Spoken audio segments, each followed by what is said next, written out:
Assalamualaikum warahmatullahi wabarakatuh.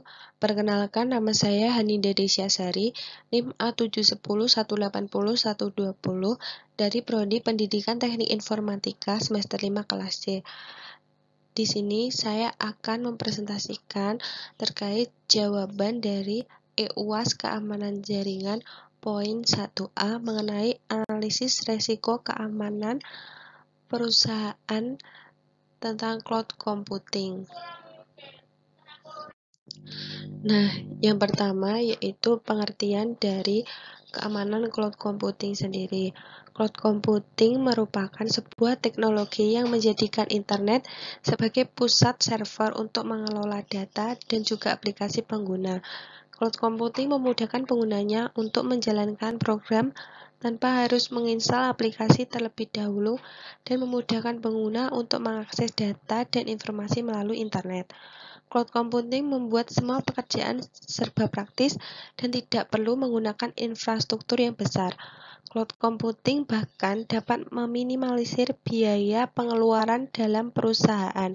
Tanpa kita sadari sehari-hari, kita telah bertukar informasi dan data menggunakan cloud computing. Dalam penerapannya, cloud computing hanya membutuhkan jaringan internet. Hal ini dikarenakan cloud computing memiliki server yang terpusat. Selanjutnya, terdapat manfaat dari cloud computing. Di sini ada 4 yang saya sebutkan. Yang pertama, semua data tersimpan di server secara terpusat. Menyimpan data secara terpusat di satu server berdasarkan layanan yang disediakan oleh penyedia layanan cloud computing itu sendiri. Yang kedua, keamanan data. Keamanan data pengguna dapat disimpan dengan aman lewat server yang disediakan oleh penyedia layanan cloud computing seperti jaringan, platform teknologi, jaminan ISO, data pribadi, dan lain-lain. Yang ketiga, fleksibilitas dan skalabilitas tinggi. Fleksibilitas dengan kemudahan data akses kapan dan dimanapun kita berada dengan catatan bahwa pengguna atau user terkoneksi dengan internet. Yang keempat, inventaris jangka panjang. Penghematan biaya akan pembelian inventaris seperti infrastruktur, hard disk, dan lain-lain akan berkurang dikarenakan pengguna akan dikenakan biaya kompensasi rutin per bulan sesuai dengan paket layanan yang telah disepakati dengan penyedia layanan cloud computing. Nah, kemudian cloud computing juga memiliki beberapa model. Di sini saya menyebutkan 3 model. Yang pertama ada awan pribadi atau private cloud. Yang kedua ada awan public atau public cloud. Yang ketiga ada awan hybrid atau hybrid cloud. Nah, yang pertama awan pribadi sendiri merupakan istilah baru yang beberapa vendor baru saja digunakan untuk menggambarkan penawaran yang meniru komputasi awan di jaringan pribadi. Hal ini diatur dalam data center internal perusahaan.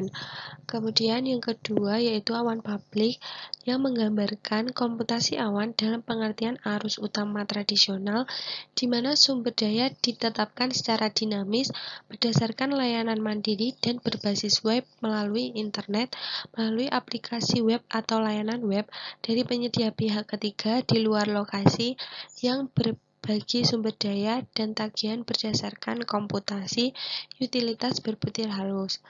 Yang kemudian hybrid cloud atau awan hybrid yang merupakan awan pribadi terkait dengan satu atau lebih layanan awan eksternal dikelola secara terpusat, ditetapkan sebagai satu kesatuan dan dibatasi oleh jaringan yang aman. Ini menyediakan solusi TI virtual melalui gabungan awan publik dan swasta. Hybrid cloud memberikan keamanan lebih kontrol data dan aplikasi yang memungkinkan berbagai pihak untuk mengakses informasi melalui internet. Untuk selanjutnya, analisis resiko cloud computing yang terjadi pada perusahaan. Di sini saya menyebutkan 10 analisis risiko keamanan cloud computing pada perusahaan. Yang pertama, accountability and data risk, di mana resiko yang berkaitan langsung dengan sensitivitas data yang disimpan. Kemudian yang kedua, user identity federation, resiko yang berkaitan antara user dan identifikasi user. Kemudian yang ketiga, regulatory compliance, resiko yang berkaitan dengan aturan hukum suatu negara atau daerah. Yang keempat, business continuity and resiliency, resiko yang berkaitan dengan continuity dan resiliency pada penyedia layanan cloud computing. Yang kelima, user privacy and secondary usage of data, resiko yang berkaitan dengan privasi user dan data usage. Yang keenam, yaitu service and data integration, resiko yang berkaitan dengan integrasi data. Yang ketujuh, multi-tenancy and physical security, resiko yang berkaitan dengan server database.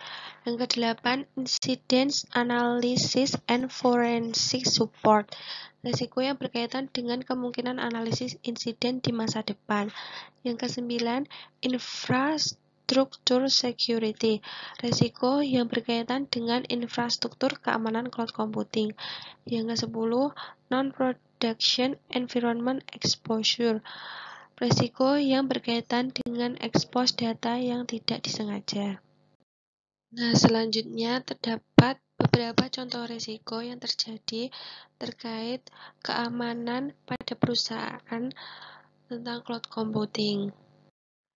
Contoh-contohnya adalah sebagai berikut. Yang pertama, kebocoran data pribadi personal atau perusahaan. Kedua, lambatnya penanganan recovery data perusahaan ketika terjadi bencana. Yang ketiga, bocornya data ketika dilakukan perpindahan data dari satu cloud menuju cloud lainnya. Yang keempat, tercampurnya data yang disimpan dengan data orang lain yang berlaku pada awan publik.